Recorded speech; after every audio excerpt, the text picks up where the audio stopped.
David Edward and Jacci Turner discuss Jacci's latest book, Tree Singer. Jacci, how are you? Great. It's so good to be here, Dave. Thank you so much for inviting me. Well, of course. Anyone that written as many books as you've written, not as many as you. I have no excuse. I have to stop writing. So is it hot? I think, did you tell me you were in Alaska? Is that right? Is it hot where you are?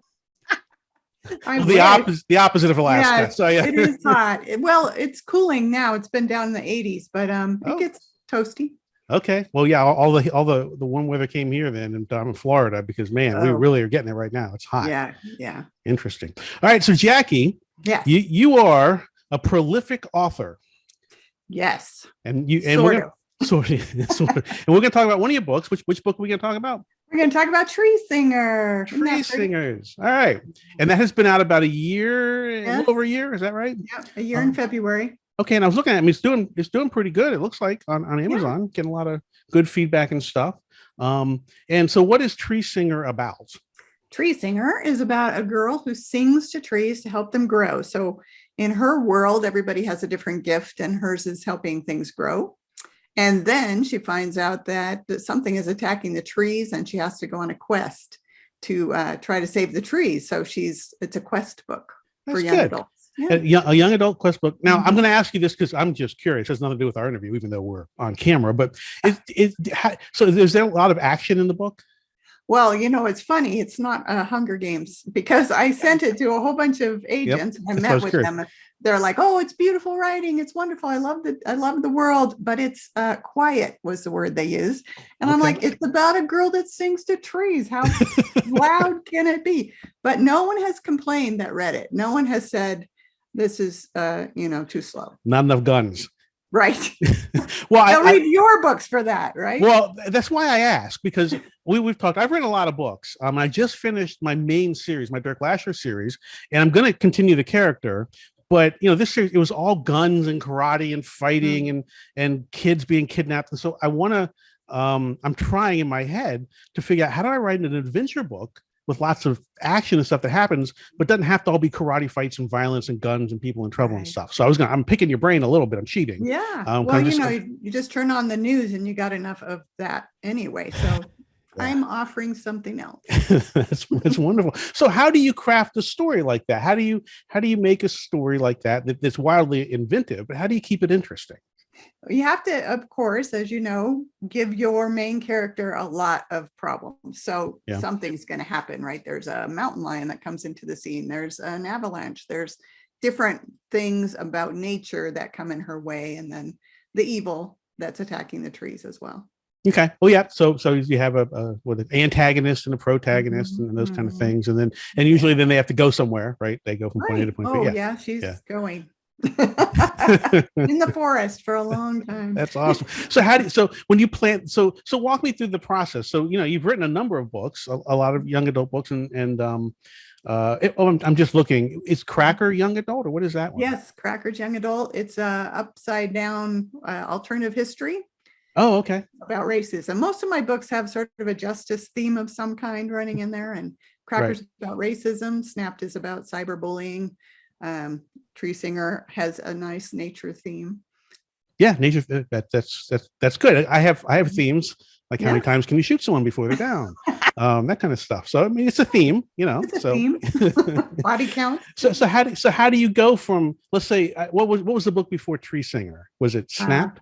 Snapped. Yes. So how do you go from Snapped to Tree Singer? Walk me through that transition. How do you plan for Tree Singer comparatively? Comparatively, it's different because I had to build a world, and you've probably had to do that, but I haven't really had to do that before. Most of my books are contemporary. So my editor is like, helped a lot. She's like, you need to fill out this world. It has to be consistent. You have to have culture and language and so it was very different for me. It took a lot longer to fix all that. Did you plan for that? Or, I mean, how did you do it? Did you kind of sit down and say, okay, trees. Okay. I mean, what did it look like? Well, most of my books start with some kind of question. Like I was sitting outside looking at trees. I go over the mountain once a month to look at trees because I live in the desert. and I have to hug some trees. So I thought, well, what if there was someone who could sing to trees and help them grow? So that was the what if question. And then the story just unfolded, but I didn't really understand all the world building that had to happen. So I had to come up with names for places that in my mind were Europe and Asia, right? But they had to be different. So things like that. Right. Interesting. So did you outline this book, or did you outline the world, or did you just sit down and start writing, or how I'm does that more of a pantser when it comes to writing. Yeah. We've agreed to call them flyers because no one likes the word pantser. So we I know it flyers. Sounds like you're losing your pants. I know, it's terrible. So I think it's supposed to be an insult, honestly. That's how I write too. Well, 90% of how I write is flying, pantsing, whatever. But so how long did it take you to write the book, from kind of the day you started to the day it was on Amazon? Probably about 9 months, but then the day it was on Amazon, I did a whole bunch of rewrites. And then, as I said, I was pitching it to agents and kept getting that feedback. So then I decided to go indie, like I did with all my young adult fiction. And it was different this time because I got a real street team behind me to help me get it out there and read it in advance. And that was great. They were wonderful. So I got a better launch. Yeah. Well, look, it's good you're getting feedback at all from agents or other publishing companies. I mean, I don't. I've sent tons of stuff, and no one has ever. Well, no. 6 months later, someone wrote back to me. They said they received my email.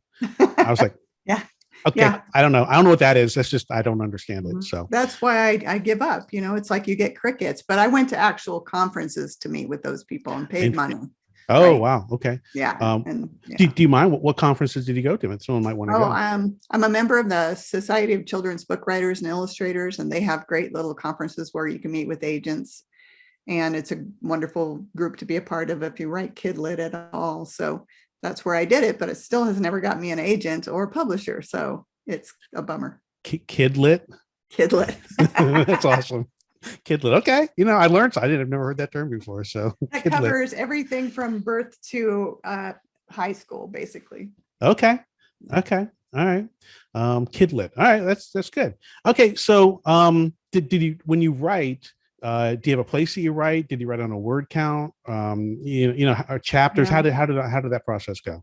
I used to write in the library every Tuesday when I was working. Tuesday was my day off. So I didn't start writing until I was 50. So I wrote all the books. I've written about 19 books. I'm sitting on about 5 of them, but I did it on Tuesdays. And then when I retired in December, I have more time. So now I can write whenever I want. Oh, that's cool. Congratulations for retiring. Thank you. I think. Yes, but yeah, as long as you have something else to do, writing is fantastic. Yeah, so exactly. That's great. Well, so you've had a lot of books come out. Was there any kind of different reception with Tree Singer compared to any of the other books? And some of the books are in a series. Tree Singer is not a series. No, it's not. So I decided to wait on that because I have done series. And then, it's expensive when you're self-publishing to pay for editing and all that. So I decided to wait. And I've had a lot of people ask me for a sequel, but I'm like, we'll see. Okay. Now, and I told you we were talking about this. I'm curious. You priced it at $4.99 for the ebook. For the ebook, and then is it on Kindle Unlimited? It was. I think I took it down yesterday because I'm going to put it up through Ingram Press so that I can get into bookstores as well. Okay. So I think it's good until August. Okay. And how did you decide on the price, and how did you decide whether Kindle Unlimited was going to be a good deal for you? Kindle Unlimited is fun because you can find readers that way. So people can just read a few pages, but it prohibits you from going into bookstores and things. And so I thought I would take it down. I did it for a year. What's been great about this book is a year after, in February, we put out the audio.